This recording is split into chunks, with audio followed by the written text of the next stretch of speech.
Franck Bolivier et Angèle Malatre-Lansac, bonjour. Ensemble, nous allons ouvrir une importante séquence consacrée à la santé mentale déclarée grande cause nationale 2025. Quelques indicateurs. D'abord, une définition des dimensions et des chiffres. La définition de l'OMS fait plutôt consensus, je crois. La santé mentale correspond à un état de bien-être mental qui nous permet de faire face aux sources de stress de la vie, de réaliser notre potentiel, de bien apprendre et de bien travailler et de contribuer à la vie de la communauté. Elle a une valeur en soi et en tant que facteur favorable et fait partie intégrante de notre bien-être. On distingue la santé mentale en 3 blocs ou dimensions, donc, si je reprends les termes de Santé publique France.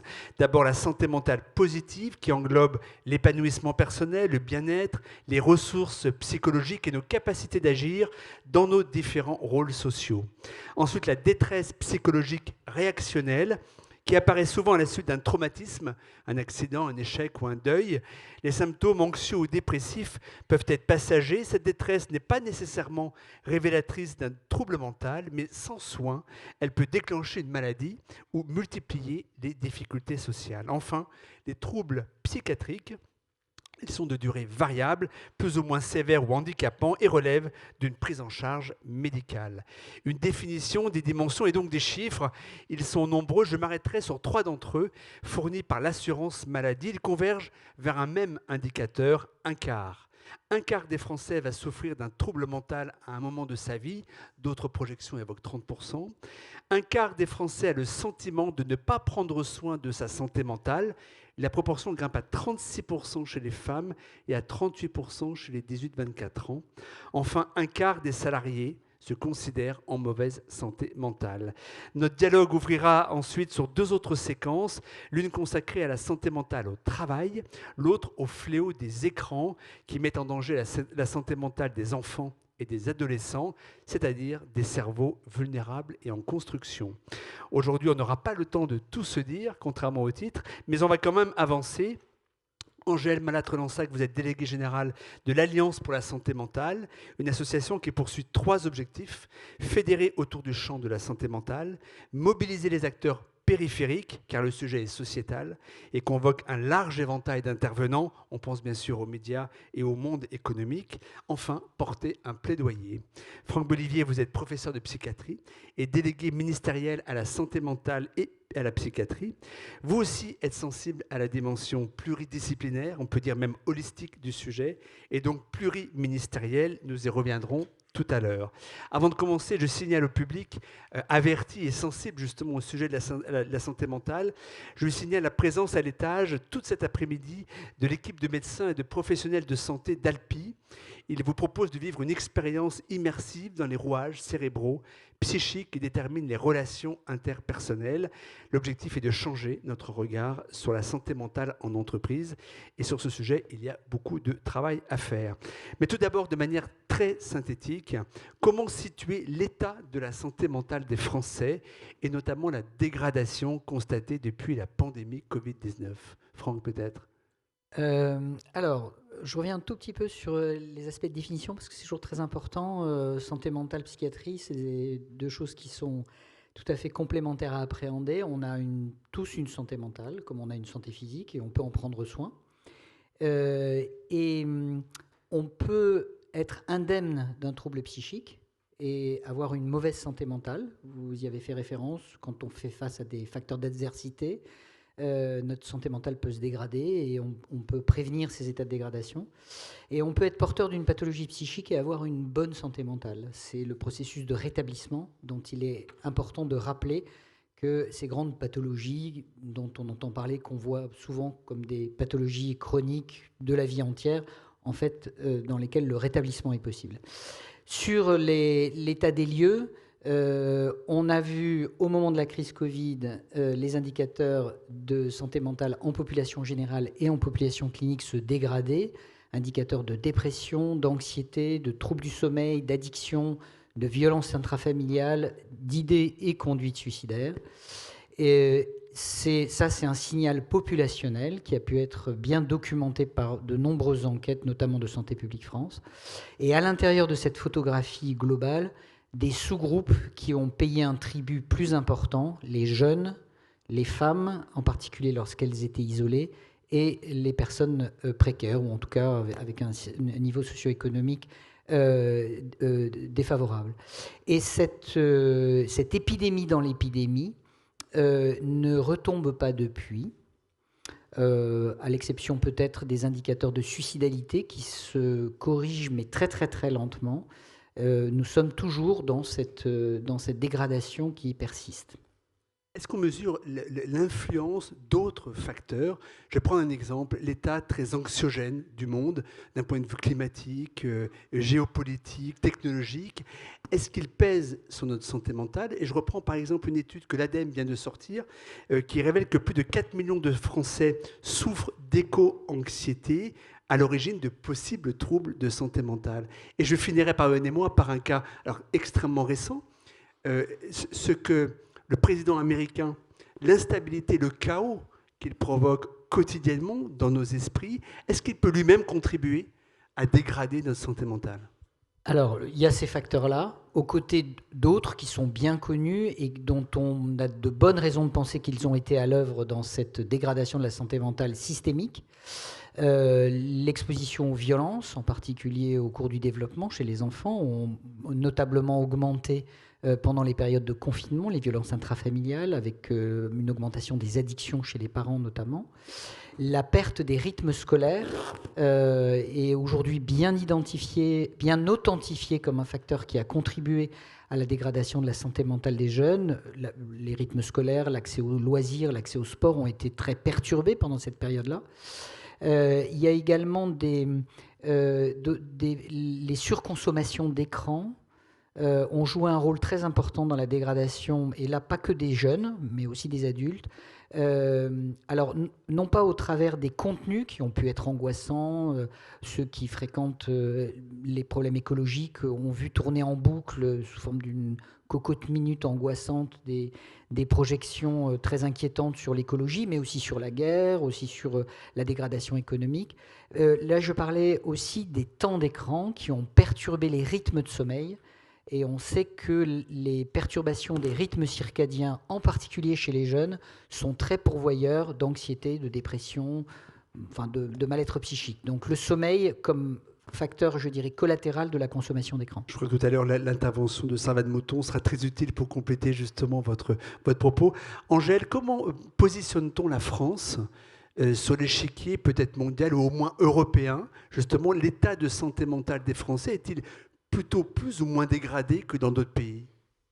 Alors, en règle générale, sur l'épidémiologie, et d'ailleurs la France s'appuie beaucoup sur de l'épidémiologie étrangère, hein, donc on retrouve à peu près les mêmes chiffres un peu partout, avec une dégradation très forte, évidemment, de la santé mentale des jeunes, comme le rappelait le professeur Bellivier, de la santé mentale des femmes, mais la France n'a pas une position particulière quant aux enjeux de prévalence du nombre de personnes touchées par les troubles psy. Ce qui différencie un peu la France d'autres pays, c'est à la fois l'organisation des soins, on pourra en reparler, mais aussi le fait que, et là en ce moment on est en train de passer une étape un peu historique sur le regard porté sur le sujet.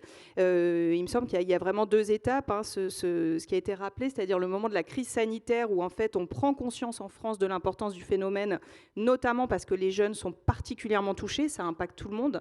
Une société dans laquelle la jeunesse se sent mal, c'est une société qui va mal, et donc on a eu cette prise de conscience, beaucoup de médias sont sortis sur le sujet, il y a eu un vrai intérêt par rapport à un sujet qui était vraiment en dessous des radars.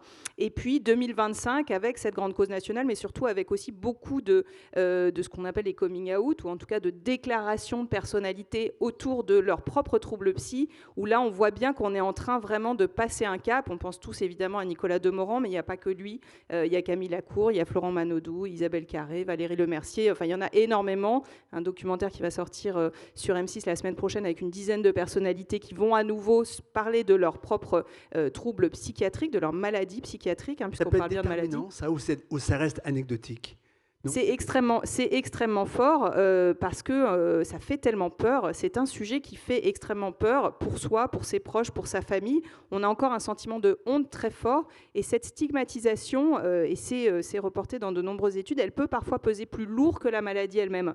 Parce qu'on a honte, on ne va pas chercher du soin, on n'ose pas en parler, et on a des effets très concrets sur l'accès au logement, l'accès aux droits, l'accès au travail qui sont liés à cette stigmatisation, avec des difficultés dans la vie sociale, relationnelle, familiale. Donc évidemment, d'avoir des personnalités qui vont parler du sujet, qui vont dire ce sont des maladies, mais on peut vivre avec, travailler avec, être heureux, avoir une famille, avoir un trouble psy, être en bonne santé mentale, comme ça a été dit. Tout ça, c'est des messages d'espoir qui sont très forts. Donc oui, ça a une vraie valeur. Et les pays anglo-saxons s'étaient emparés de cette question-là bien avant la France, dès la fin des années 90 en Nouvelle-Zélande, avec des témoignages notamment de All Blacks. Je pense à John Kirwan qui est sorti sur ces épisodes dépressifs, un personnage très viril, un homme qui parle de sa dépression en 1997.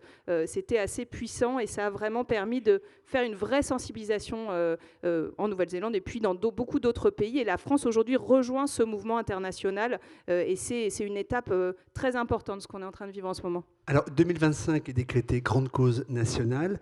À quoi cela va-t-il servir concrètement ? Je vous pose une question très simple, parce qu'en 2024, c'était l'année de l'activité physique et sportive.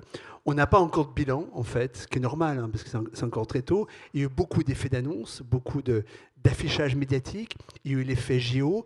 Mais beaucoup s'interrogent de savoir ce qui va perdurer au-delà, justement, de cette année 2024. Donc 2025, qu'est-ce qu'on peut en attendre vraiment ? Alors, il y a deux grands volets.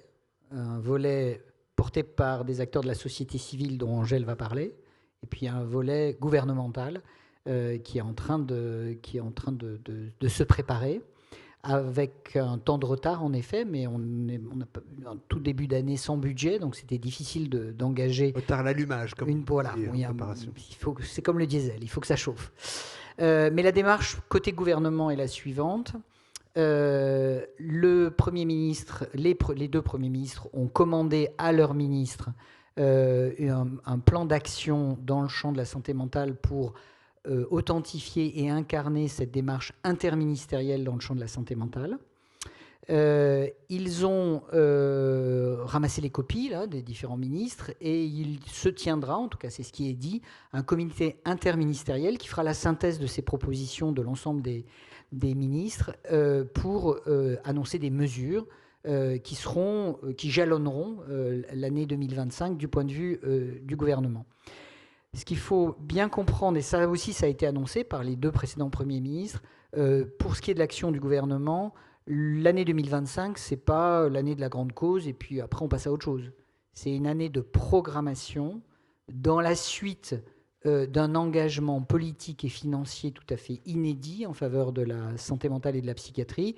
Cette grande cause doit programmer, poursuivre, amplifier une feuille de route santé mentale et psychiatrie qui a été lancée en 2018 par Agnès Buzyn, qui se déploie année après année, puisqu'on est sur des réformes qui prennent du temps moyen, du temps long.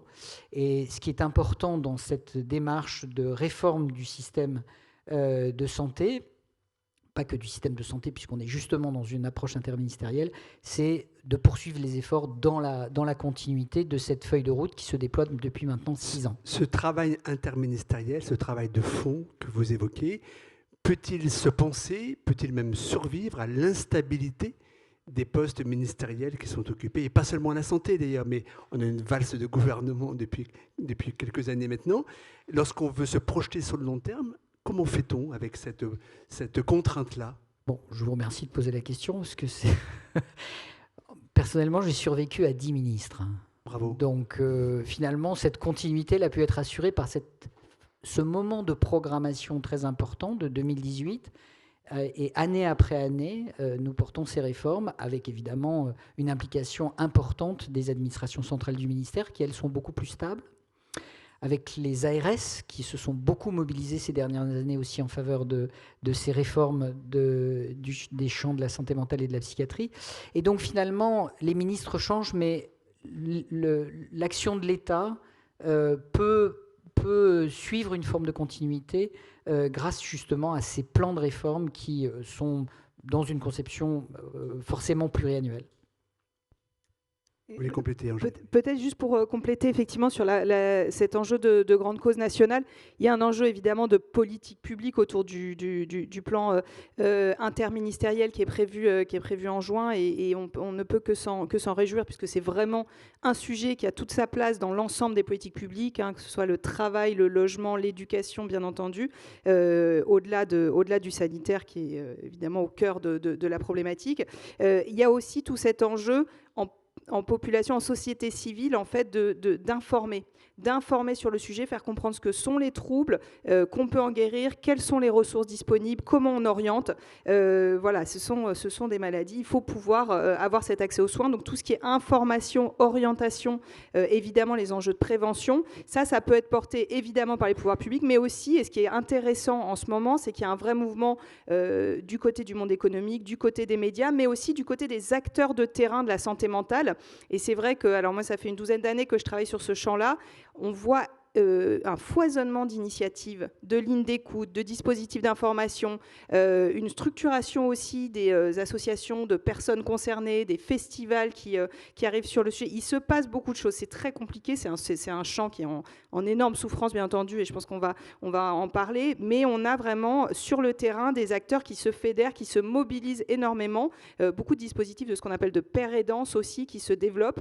Tout ça, c'est en train de structurer un champ qui est nouveau, qui bouge et qui se positionne de façon très innovante sur le sujet. Et je crois qu'on peut aussi se dire que la grande cause nationale, c'est une occasion de mettre en visibilité tous ces acteurs-là et de les faire travailler ensemble aussi, et donc autour d'événements, de campagnes de sensibilisation, campagnes d'information. C'est aussi ça une des ambitions de la grande cause, c'est mettre un coup de projecteur sur tout ce qui se passe aussi sur le terrain et donner aussi de l'espoir sur le sujet.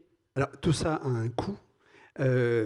Depuis 2022 et jusqu'en 2026, 1,9 milliard d'euros supplémentaires sont affectés aux enjeux de santé mentale. Ils complètent le 1,4 milliard des budgets 2018-2021, 3,3 milliards. Pour beaucoup, c'est insuffisant. Mais au-delà de ça, comment allez-vous résister à la lame de fond qui doit affecter les économies de toute la France aujourd'hui dans le domaine budgétaire pour réduire les déficits et la dette publique ? Eh bien, c'est un peu le suspense de ce comité interministériel. Ce qui a été dit tout à l'heure sur l'écologie et l'environnement est vrai aussi pour la santé mentale. En fait, les réformes que l'on porte sont aussi des sources d'économie de dépenses de santé, toutes les stratégies de prévention. Je rappelle qu'en coût direct, les soins aux pathologies psychiques, c'est le premier poste de l'assurance maladie. Donc si on prévient mieux ces pathologies, il y aura des économies, notamment sur le caractère moins chronique, moins de réhospitalisation, etc., parce que c'est ça qui coûte.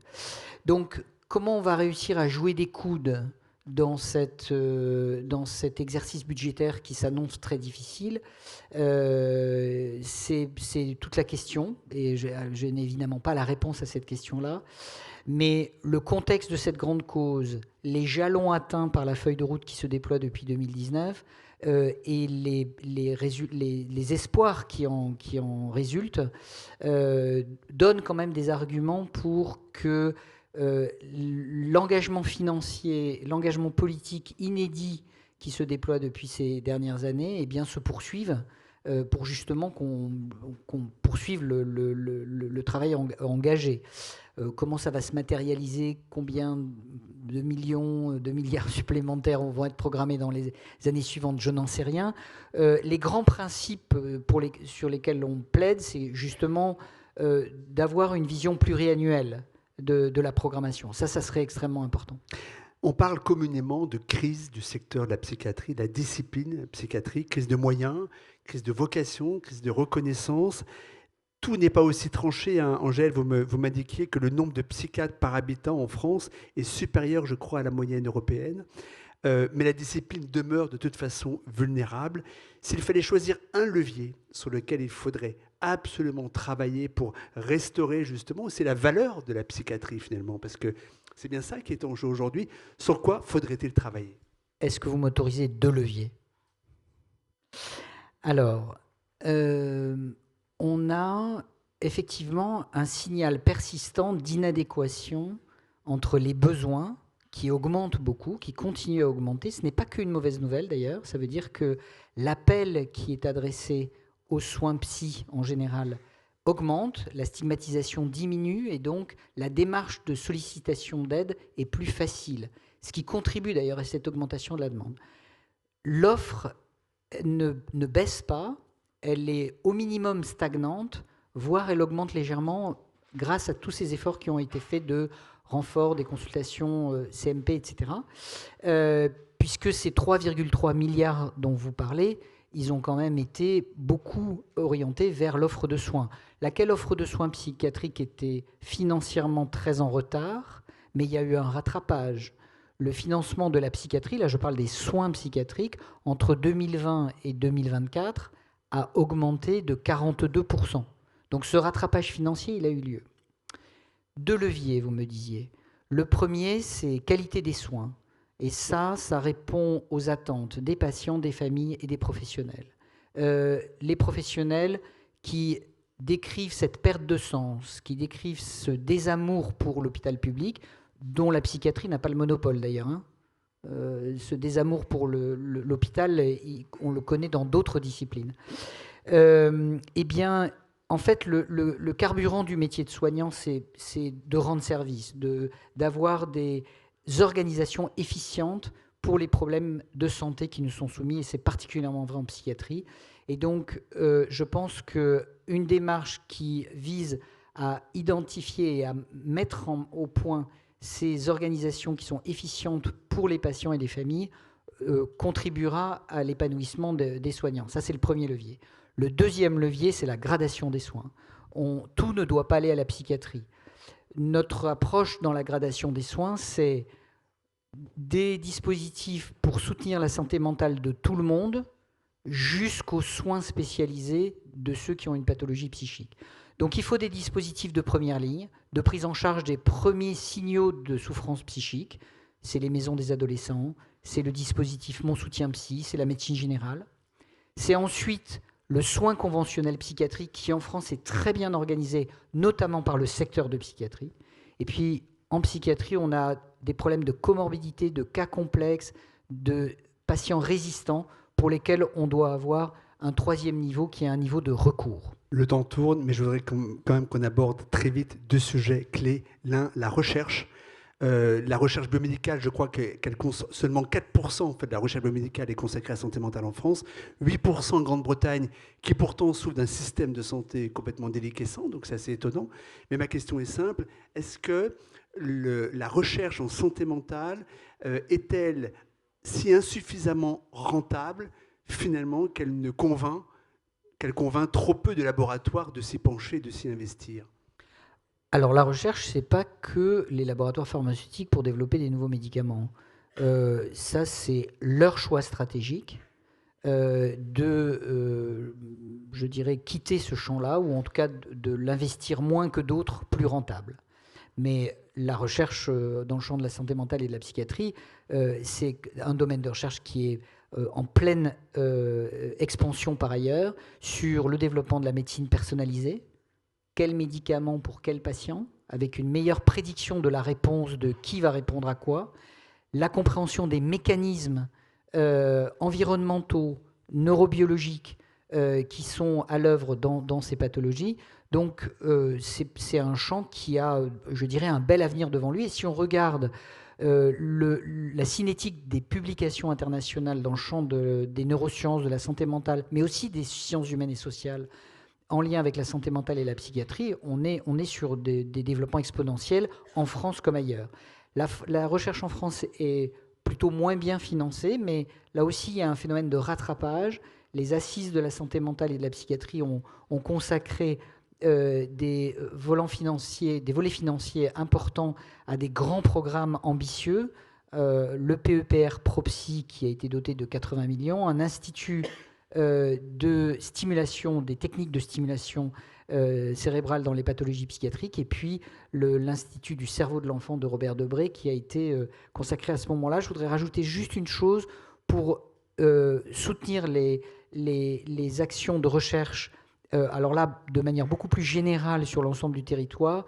Il y a un outil très intéressant qui vient d'être mis au point par la DGOS de soutien financier aux coopérations entre les établissements universitaires et les établissements non universitaires en psychiatrie, qui est tout à fait vertueux, parce que ça contribue aussi à l'attractivité des établissements non universitaires. Pour conclure, Angèle, un mot sur l'école. 13% des collégiens ont un trouble de santé mentale. L'indicateur grimpe à 15 voire 20% chez les lycéens. Alors, deux questions. D'abord, de quels troubles souffrent ces jeunes ? Et deuxième question, notre modèle d'enseignement, notre modèle pédagogique, sont-ils eux-mêmes contributeurs de ces troubles? Et pour conclure, je vous demanderai, vous voyez, on a dépassé l'heure, et juste après, Franck, de me dire ce que vous attendez concrètement de l'éducation nationale. Vous parlez de causes interministérielles.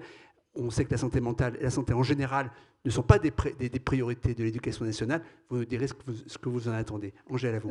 Oui, non, mais sujet essentiel. 75% des troubles se développent avant l'âge de 25 ans. Agir très tôt, c'est extrêmement important. Donc les troubles les plus fréquents et ceux qui augmentent de façon massive depuis la période des confinements, c'est les troubles anxieux, les troubles dépressifs, bien entendu, troubles du comportement alimentaire aussi, et tout ce qui est gestes suicidaires. Et on remarque notamment que les très jeunes filles sont beaucoup plus touchés par ces troubles que les garçons, pour différentes raisons sur lesquelles on pourra revenir. Mais c'est vrai qu'on a un enjeu très très fort au sein de l'école de mettre en place des dispositifs de prévention, donc à la fois à travers une information autour de ce que sont les troubles, le développement aussi de ce qu'on appelle les compétences psychosociales dès le plus jeune âge, qui vont en fait vous aider aussi à prévenir et à être plus acteur de votre santé mentale. L'enjeu de la formation des professionnels de l'enfance, des enseignants au repérage, c'est-à-dire comprendre quels sont les signes qui peuvent m'indiquer que l'enfant est en souffrance, que ce jeune-là, il va falloir l'orienter sur un recours spécifique, sur le système de soins, sur la médecine scolaire. Malheureusement, on sait qu'elle est en bien mauvais état, mais par contre, il faut qu'il y ait un lien, une première ligne, comme on le disait, très claire sur ce sujet-là. Il faut absolument qu'on arrive à repérer les enfants qui ont besoin d'aide. Encore une fois, la prévalence est moindre que sur la population adulte, donc on va être sur 10-15% d'enfants, mais qu'il va falloir vraiment aider et orienter sur le système de soins. Aujourd'hui, on a un décalage entre les premiers symptômes et la pose d'un diagnostic qui est énorme, notamment, on en parle beaucoup sur les troubles bipolaires en ce moment, c'est une dizaine d'années entre les premiers symptômes et le moment où vous posez un diagnostic, et que donc vous avez un véritable traitement. Donc il faut absolument qu'on puisse diminuer ce temps-là, éviter les errances thérapeutiques et prendre en charge les jeunes le plus tôt possible. Donc il y a un enjeu très fort au sein de l'éducation nationale sur ce sujet. Un mot, je me fais gronder parce que j'ai dépassé le temps. Non, mais c'est très rapide pour compléter ce que je viens de dire. Donc l'éducation nationale est mobilisée. Oui. Il y a un programme de coopération entre le ministère de la Santé et de l'Éducation nationale pour la formation des encadrants, enfin des enseignants en général, des intervenants en école, collège et lycée, à la formation aux compétences psychosociales qui vont être très utiles à nos jeunes pour justement mieux faire face à de l'adversité. Il y a un programme tout à fait intéressant qui se développe également, c'est le secourisme en santé mentale, qui forme des membres d'une communauté au repérage et à la médiation vers les ressources qui aident. Et là, il y a un engagement effectif aujourd'hui et qui va se confirmer dans les années qui viennent de l'éducation nationale pour implémenter ces outils au sein de leur communauté. Merci beaucoup. Et l'an prochain, nous vous inviterons de nouveau pour faire un bilan, cette fois-ci, de cette fameuse grande cause nationale. Merci Franck Bolivier. Angèle, je vous garde avec nous, puisque je vais inviter maintenant Dominique Méda et Emmanuel Lièvremont à me rejoindre sur scène.